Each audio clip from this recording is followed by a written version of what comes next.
Hello guys, अस्सलाम वालेकुम। आज का जो हमारा न्यू कंसेप्ट है वो है Newton third law of motion. इससे पहले के दो लेक्चर में हमने न्यूटन का फर्स्ट लॉ और न्यूटन का सेकंड लॉ करवाया है। आप पहले वीडियो में देख सकते हैं। आज का जो हमारा टॉपिक है वो है Newton third law of motion. Newton third law of motion का स्टेटमेंट ये है। सबसे पहले हम स्टेटमेंट लिखते हैं। स्टेटमेंट न्यूटन थर्ड लॉ का ये है कि every action has a reaction in same magnitude but opposite in direction. Every action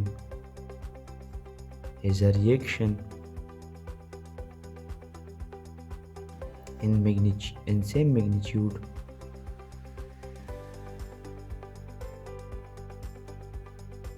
but opposite in direction.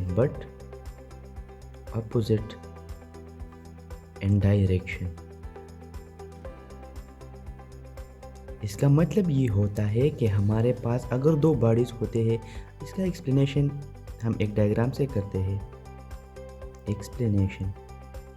जब हम एक्सप्लेनेशन करें तो आपको खुद ब खुद ये स्टेटमेंट समझ में आ जाएगा। एक्सप्लेनेशन ये है कि फॉर एग्जांपल हमारे साथ ये एक बॉल है।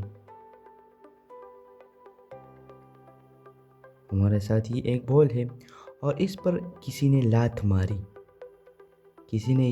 लात मारी इस तरफ से। फॉर एग्जांपल इस बंदे ने, ये एक बॉय है और ये एक फुटबॉल है। फॉर एग्जांपल इस बॉय ने इस बॉल पर 10 न्यूटन का फोर्स लगाया। 10 न्यूटन का फोर्स इसी डायरेक्शन में लगाया इस बॉल पर। इसको लात मारी, यानी इसको बॉल को किक किया। तो ये बॉल भी इस बंदे के फुट पर, यानी इस बंदे के पाँव पर भी इसी डायरेक्शन में 10 न्यूटन का फोर्स ज़रूर लगाएगा। तो इसका मतलब ये हुआ कि जब one body exert force on another body, this another body will also exert same amount of force.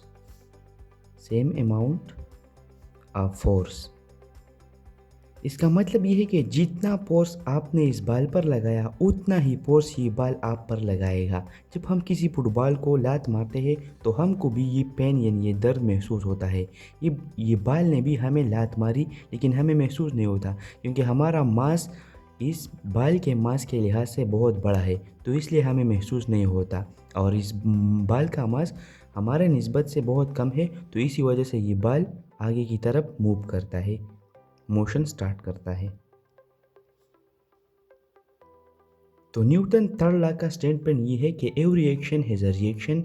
यहाँ पर इस बंदे ने इस बॉल पर एक्शन किया, यानी 10 न्यूटन का फोर्स लगाया। Every action has a reaction in same magnitude but opposite in direction.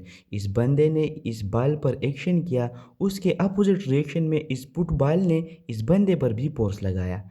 लेकिन इसका दो बातें हैं कि ये फोर्स मैग्नीट्यूड में सेम है, यानी फॉर एग्जांपल 10 न्यूटन फोर्स बंदे ने लगाया इस बॉल पर, तो ये बॉल भी इस बंदे पर 10 न्यूटन का फोर्स बैक डायरेक्शन में लगाएगा, but opposite in direction opposite होगा। फॉर एग्जांपल बॉय ने जो फोर्स लगाया ये इस डायरेक्शन में है, और जो बॉल ने इस बंदे पर लगाया तो इसका डायरेक्शन ये है, तो ये अपोजिट इन डायरेक्शन है। अपोजिट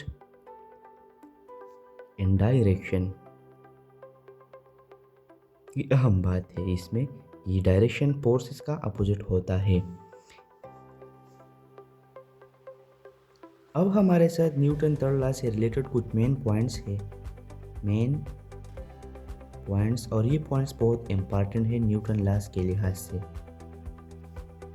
इसमें पॉइंट नंबर 1 ये है कि एक्शन रिएक्शन आकर simultaneously. Action and reaction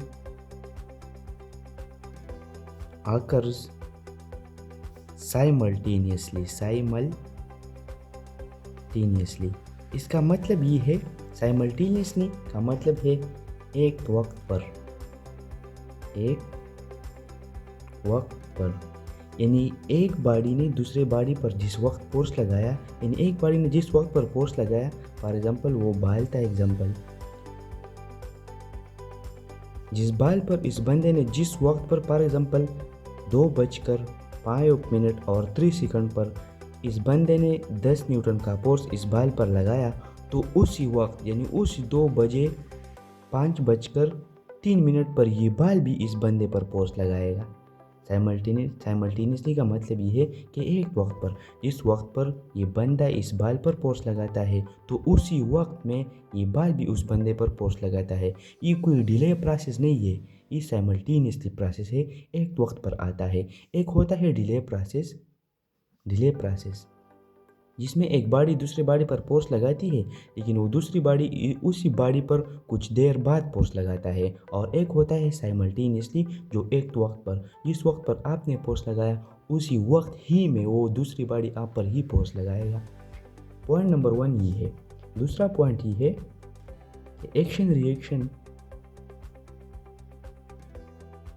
forces are same in magnitude but opposite in direction. ये तो हमने उस ला के स्टेटमेंट में भी कवर किया था, लेकिन दोबारा सुनिए। Action reaction forces are same in magnitude but opposite in direction. इस एक्शन और रिएक्शन का फोर्स सेम होगा, मैग्नीट्यूड में सेम होगा, यानी अगर एक बॉडी की तरफ से 10 न्यूटन है तो दूसरी बॉडी की तरफ से भी 10 न्यूटन होगा, लेकिन उसका डायरेक्शन क्या होगा? अपोजिट डायरेक्शन होगा। तीसरा पॉइंट ये है कि एक्शन रिएक्शन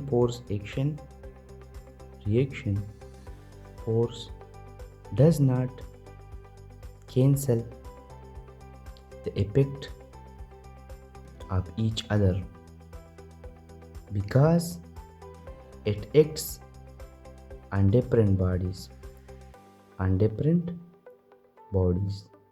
इसका मतलब ये है action reaction force does not cancel the effect of each other. ये जो एक बॉडी ने एक्शन किया एक बॉडी ने, और दूसरी बॉडी ने रिएक्शन शो किया, तो ये एक दूसरे को कैंसिल नहीं कर सकता, क्योंकि ये डिफरेंट बॉडीज पर लगता है। फॉर एग्जांपल ये तो बाल है और ये किसी की पीठ है, यानी ये किसी बंदे का पीठ है यानी पाँव।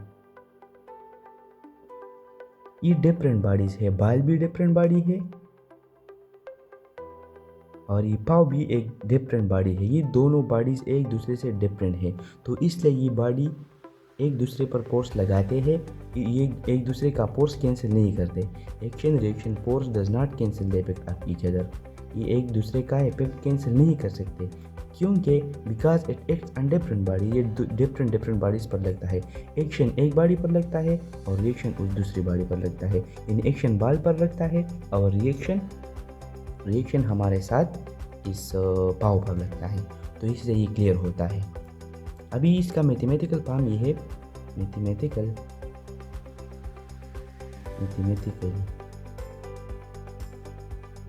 कि force on a body due to B is equal to force on B body due to A. But यहाँ पर हम माइनस साइन लगाते हैं, इसका मतलब होता है अपोजिट इन डायरेक्शन। ये हमने 2-3 बार कहा कि इसका मतलब है opposite in direction. For example a body ने दूसरी बी बॉडी पर फोर्स लगाया, तो वो दूसरी बॉडी बी बॉडी ए पर ही फोर्स लगाएगा, लेकिन उस फोर्स का मैग्नीट्यूड सेम होगा और डायरेक्शन अपोजिट होगा। ये न्यूटन लॉ का थर्ड लॉ का मैथमेटिकल फॉर्म है।